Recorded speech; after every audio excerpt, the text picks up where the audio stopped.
Hey guys, and welcome back to my channel. Today's video is going to be on 3 different ways to creatively use shadows in your photographs. I did this video a little while back when I was in LA. I hope you enjoy the tips and let's get straight into it. So the first way I'm going to show you guys how to use shadows creatively in your photos is by using dappled light.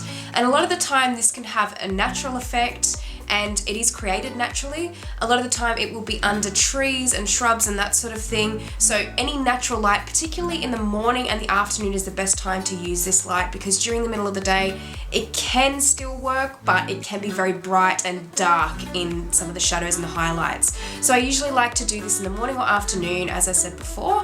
And if you can get under a tree that has some really nice, beautiful, soft, dappled light that is naturally created when the light passes through the leaves, it can create a really dreamy, beautiful effect on your photographs. So I'd highly recommend trying out this method. It can really create some interesting and natural ways to take your photographs to the next level. The second way I like to creatively use shadows in photographs is by using a material or a lace in particular.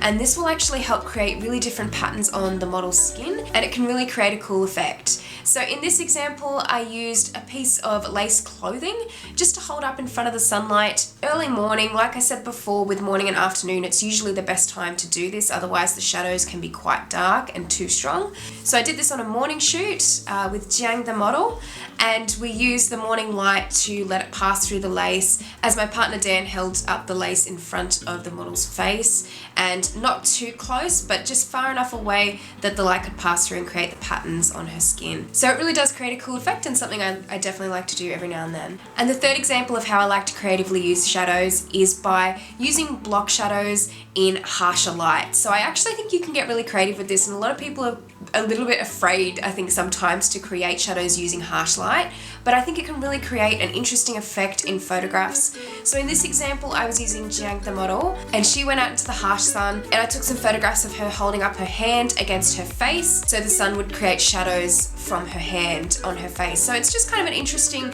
technique to experiment with, and there's lots of different angles and ways that you can create these block shadows. Even getting the model to turn to the side can sometimes create an interesting effect, even though it's not usually the preferred method for a photographer's lighting at natural light. But if you really want to experiment, I'd highly recommend trying out some block shadows, because it can really create some interesting effects. Thank you guys so much for watching this video. If you liked it, please give it a thumbs up, and if you haven't subscribed to my channel already, please do. If you have any ideas for different videos on my channel, please list them down in the comment section below of what you'd like to see, and I will see you next time. Bye!